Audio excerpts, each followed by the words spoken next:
السلام علیکم. کیسے ہیں آپ سب لوگ؟ امید کرتی ہوں مجھ کو سن رہے ہوں گے اور پسند بھی کر رہے ہوں گے. پلیز فیڈ بیک دیجیے، مجھے انتظار رہے گا. آج جب میں باہر نکلی تو برف پگھل چکی تھی. راستے کافی حد تک صاف ہو چکے تھے. کہیں کہیں دیواروں کے ساتھ درختوں کے پاس یا جہاں جہاں انسانی قدم نہیں گئے تھے وہاں پر اب بھی برف جمی ہوئی تھی. اب زمین پر چلنے کے لیے کوئی بہت زیادہ مشکل نہیں ہو رہی تھی. پھسلنے کا ڈر نہیں تھا. حالانکہ سوچا جائے تو پھسل اور گر تو ہم کہیں بھی سکتے ہیں. اللہ ہی ہے جو ہم کو تھامے ہوئے ہے. ایک جگہ پڑھا تھا کہ زمین پر گر کر تو انسان اٹھ سکتا ہے مگر کسی کی نظر سے گر کر نہیں. کتنی صحیح بات ہے. اللہ تعالی ہمیں عافیت میں رکھے. آمین. آج کی کہانی ہے واصف علی واصف کی کتاب قطرہ قطرہ کلزم، جس کا عنوان ہے تعریف. تعریف سننے کی تمنا انسان کی سب سے بڑی کمزوری ہے، لیکن اس کمزوری کے اندر بعض اوقات انسان کی طاقت پنہاں ہوتی ہے. تعریف سننے کی آرزو میں انسان کے اندر کا خوابیدہ فنکار بیدار ہوتا ہے. فنکار اپنے فن کا مظاہرہ کرتا ہے اور خراج تحسین وصول کرتا ہے. فن کی بقا تعریف کے دم سے ہے. تعریف نہ ہو تو فن افسودہ ہو جاتا ہے. انسان کی صفات تعریف کی متقاضی ہیں. تعریف خوشامد نہیں، خوشامد بغیر صفت کے تعریف ہے. خوشامد اس بیان کو کہتے ہیں جس کے دینے والا جانتا ہے کہ جھوٹ ہے اور سننے والا سمجھتا ہے کہ سچ ہے. خوشامد سننے کا طالب مریض ہے اور خوشامدی اس مرض میں اضافہ کرتا ہے. بادشاہوں کو ذل سبحانی کہلانے کا شوق دربار کو خوشامدیوں کی آماج گاہ بنا دیتا ہے، اور یہ درباری بادشاہوں کی آنکھوں پر خوشامد کی خوبصورت پٹیاں باندھ کر انہیں ان کی اصلیت سے بے خبر رکھتے ہیں. ملکی معاملات کی اصلاح کی بجائے شہنشاہ اپنے قصیدے سنتے ہیں اور رعایا کو مرثیہ خوانوں کے حوالے کر دیتے ہیں. تعریف نہ ہو تو شاید دنیا میں اتنا ہنگامہ نہ ہو. لوگ جائز ناجائز دولت کما کر گھروں کو سجاتے ہیں، ان میں قمقمے لگاتے ہیں، روشنیاں کرتے ہیں اور پھر دوستوں کو دعوت دیتے ہیں. تعریف ہوتی ہے اور پھر ہوتی ہی رہتی ہے.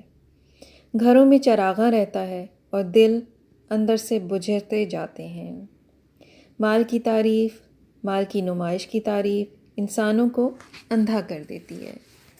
جس انسان میں ذاتی صفات نہ ہو وہ اپنے لباس سے لے کر اپنے مکان تک اپنی ہر شے کی تعریف چاہتا ہے. تعریف کی تمنا انسان کو بڑے کرب میں مبتلا کر دیتی ہے. وطن میں تعریف سننے کی تمنا میں انسان پردیس تک پہنچ جاتا ہے. مال کماتا ہے، پردیس کی اذیت برداشت کرتا ہے. اس کے گھر والے دولت کا اظہار کرتے ہیں، تعریف سنتے ہیں اور وہ پردیس میں تنہائی کی بھٹی میں جلتا ہے. سال میں ایک آدھ دفعہ وطن واپس آتا ہے، دوستوں کو جمع کرتا ہے، مال خرچ کرتا ہے، تعریف سنتا ہے اور پھر آزردہ خاطر پردیس کی اجنبیت کے حوالے ہو جاتا ہے. بعض اوقات تعریف کی آرزو میں انسان جان پر بھی کھیل جاتا ہے. وہ اپنی موت کو قابل تعریف بنانے میں زندگی سے ہاتھ دھو بیٹھتا ہے. تعریف کا زخم سب سے گہرا زخم ہے، اس کا مندمل ہونا مشکل ہے. تعریف سننے کی بیماری میں مبتلا انسان کی اگر تعریف نہ کی جائے تو وہ اسے اپنی توہین سمجھتا ہے. اگر آپ کا دوست نیا لباس زیب تن کر کے آپ کے پاس آئے اور آپ کسی وجہ سے اس کے لباس کی طرف توجہ نہ کریں تو آپ کی دوستی کو خطرہ لاحق ہو سکتا ہے.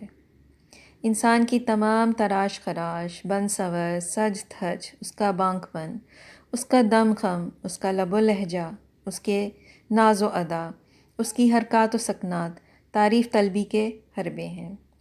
ایک پہلے سے مقروض انسان نیا قرضہ لے کر اپنے بیٹے کا ولیمہ 5 اسٹار ہوٹل میں صرف اس لیے کرتا ہے کہ اس کی تعریف ہو. تعریف کرنے والے تعریف کرتے ہیں لیکن دل ہی دل میں اس کی کوتاہ اندیشیوں کے تذکرے کرتے ہیں. اس کے قرض خواہ اس کی کیا تعریف کرتے ہوں گے؟ اگر انسان کی شکل بہتر ہے تو اس میں اس کا اپنا کیا کمال ہے؟ انسان میں انسان کا اپنا کیا ہے؟ امیر آدمی کی تعریف غریب کو اس کے حق سے محروم رکھنے کا جواز ہے. اگر ہم دولت مندوں کی آرائشوں کی تعریف کرنا چھوڑ دیں تو شاید دنیا میں ظلم کم ہو جائے۔ حق والوں کو حق سے محروم کر کے ظالم اپنی دولت کی تعریف سنتا ہے اور یوں معاشی ناہمواریاں قائم رہتی ہیں۔ ظالم اپنے ظلم کو فن کے طور پر ظاہر کرتا ہے اور تعریف کرنے والے اسے داد دیتے ہیں۔ اگر غور سے دیکھا جائے تو تعریف کی داستان میں ظلم کی داستان پنہاں ہے۔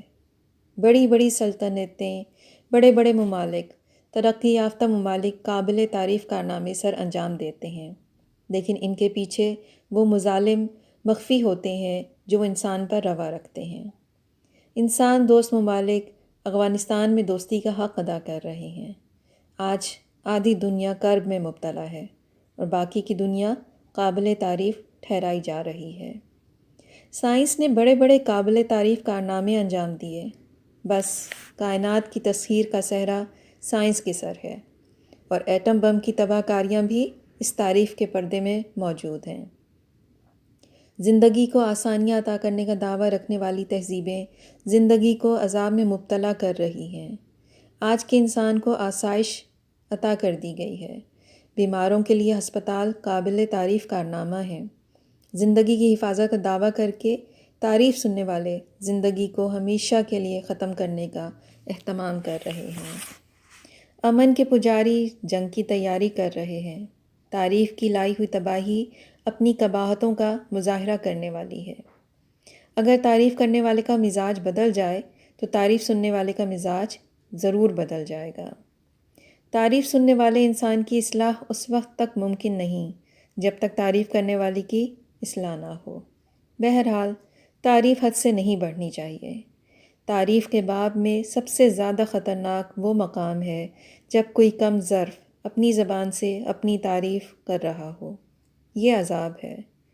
کوئی آئینہ اسے اس عذاب سے نہیں بچا سکتا۔ تعریف جہاں انعام ہے وہاں سزا بھی ہے۔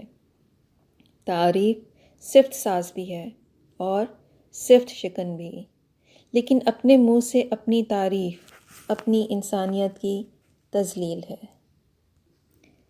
کیسی لگی آپ کو آج کی باتیں؟ ان کو سنیے گا اور مجھے فیڈ بیک دیجیے گا، اور دعاؤں میں یاد رکھیے گا۔ اپنا بہت سارا خیال رکھیے گا۔ پھر آؤں گی کچھ اچھا سا سنانے کے لیے۔ اللہ حافظ۔